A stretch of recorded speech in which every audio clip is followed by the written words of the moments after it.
Magandang araw ho. Welcome to my channel.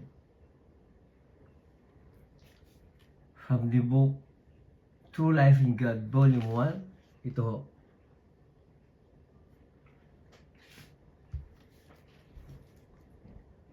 Ang topic ko ngayon ay tungkol sa climate change. November 30, 1991. If the earth will shake and wither under their very eyes, it will be because they have transgressed my law, which is based on love. They have violated all my commandments, in spite of the multitude and intercessions of your Holy Mother, and in spite of my warnings from the time in Fatima to this epoch. None of my warnings have been respected. The hours are flaying an almighty host such as the world has never seen, nor will ever see again, is at hand. Few men will be left. How I shall to break through your deafness. A nation roaring like the roar of many waters will flood the world again. It will flood the world again with fire and brimstone. I am rich in forgiving, but I hardly hear any cry of repentance. O men of little faith, men of arguments only. Second paragraph ho. All I hear except from only a remnant is, why should we have to believe in messages? Why should we fast since these are not from Him? Why do penance, which we are righteous? Why should we believe in a friend-side lot? Do not listen for they retell visions and prophecies of their own. I tell you truly, when the day comes, it would have been preferable you were never born. It takes only one man to blow a fire to produce any heat.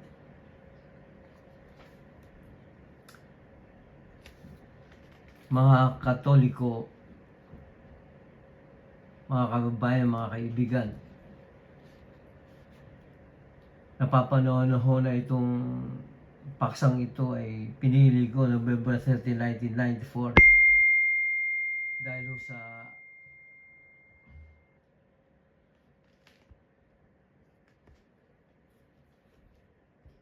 nangyayari ngayon. Lindol, Bagyo, na halos itong buwan na to, itong year 2025 ay very crucial.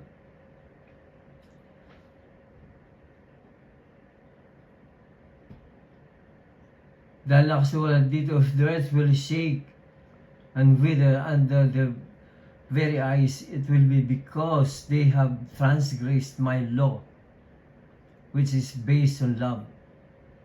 They have violated all my commandments. Lahat ng commandments ay hindi natin sinunod. Nagsasarili ho tayo.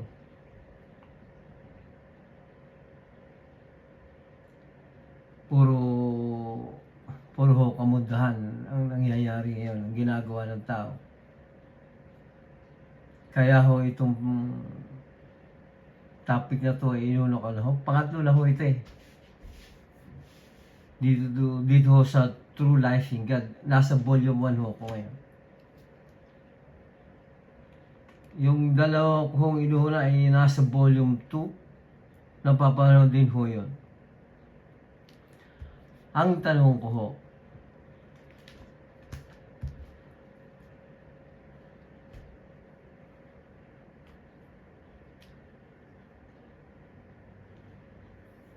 bakit calamity change ho? Ang lagi sinasabi na nakakarami, lalo higit na yung mga nasa Weather Bureau. Climate change. Hindi ho ba itong topic na to yung sinasabi Diyos ay puro kaparusahan na ho? Sino bang gumagawa ng climate? Sino bang gumagawa ng panahon? Nagtataka ng panahon, hindi ho ba ang Diyos?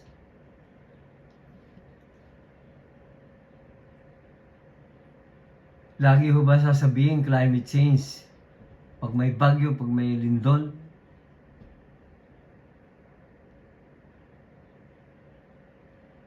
Sa bagay kasi trabaho naman ho yung mga taga-Weather Bureau.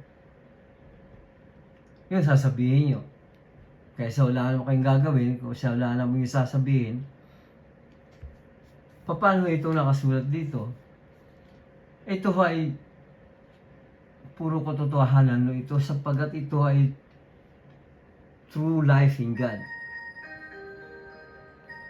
Yan o, volume 1.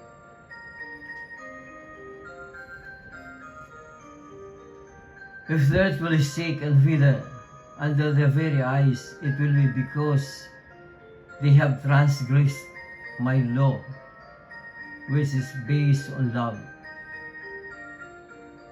They have violated all my commandments. In spite of the multitude intervention of our Holy Mother, in spite of warnings. Marami na ho warnings eh. Marami nang ginawa, marami mating binabaliwala ho natin.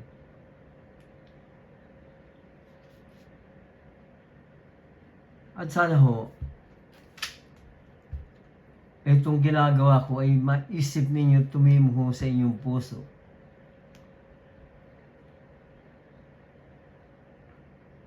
Dahil ito'y pinararating ko sa inyo eh. Ito ang magiging huling mensahe ng Diyos amang makapangyarihan sa lahat.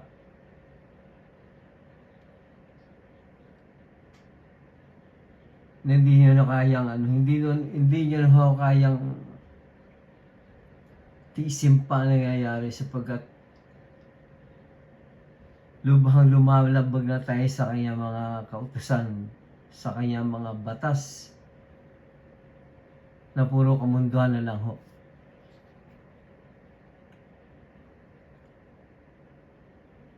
Dito ho sa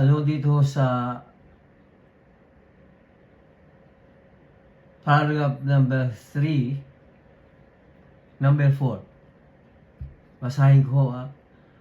Today again, a man is among you living under the same skies, who is ready to blow a fire that can burn and melt all elements within a matter of seconds.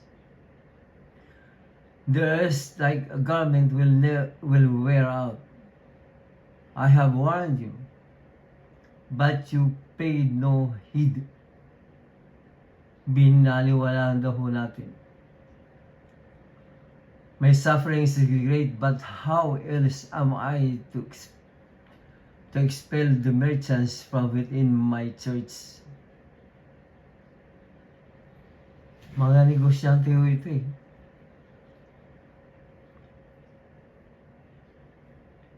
Negosyante sa kanyang kaharian, sa kanyang simbahan, sa kanyang church.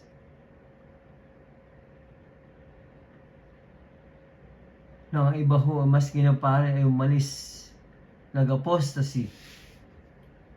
Lumipat sa ibang sekta. Hindi naman masasabing relihiyon yun, sekta.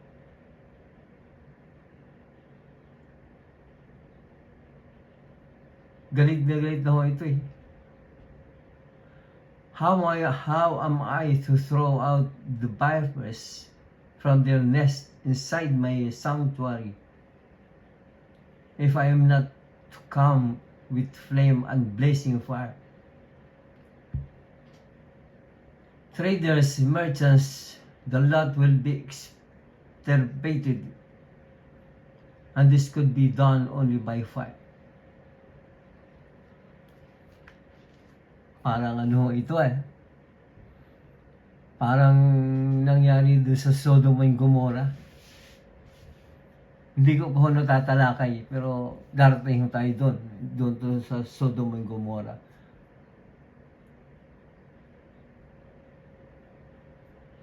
Nalagpuan ho ng asupri na mainit na sunog lahat ng tao doon.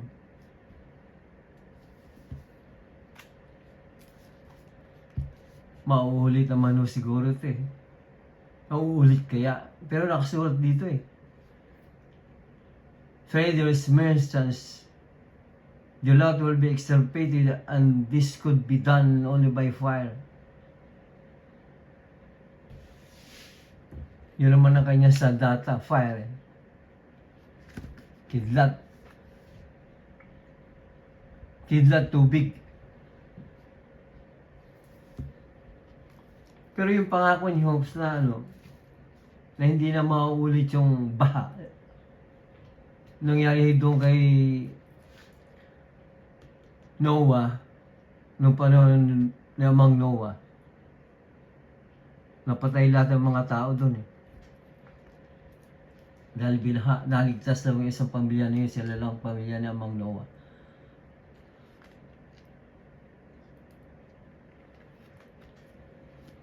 Hindi ho ba magsisisi ang tao? Hindi ho ba babalik sa Diyos ang tao? Puro kamundan na lang ho ba?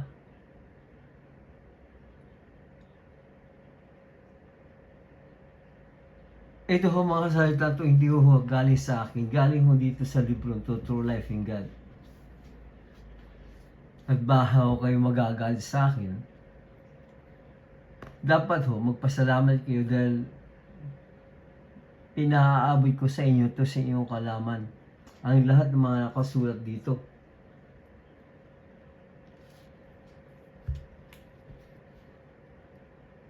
Dahil mayroon, di lang naman ako may hawak ng libro to Yung iba meron, pero wala ako naririnig. Wala ako nakikita ng bibideo. Maski man lang isang page dito, wala ako narinig sa kanila Lalo digit yung mga sacerdotal souls, meron ho sila nito nakabili ho sila nito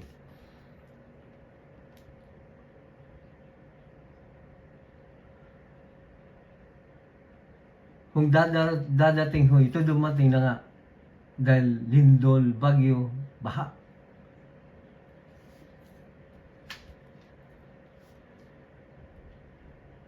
God will shake the earth because of our sins. At yun ay hindi mapipigil.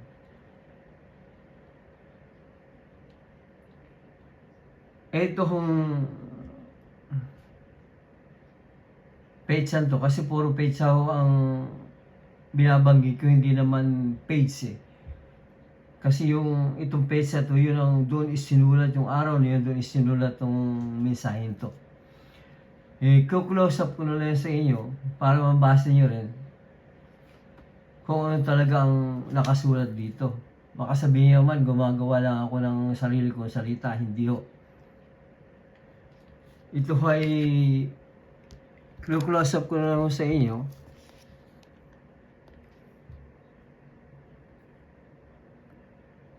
para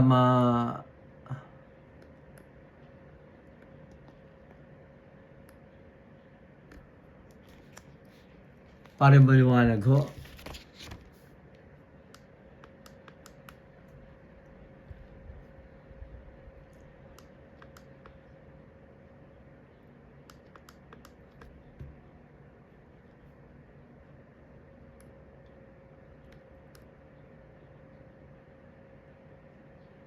Sandali lang ha.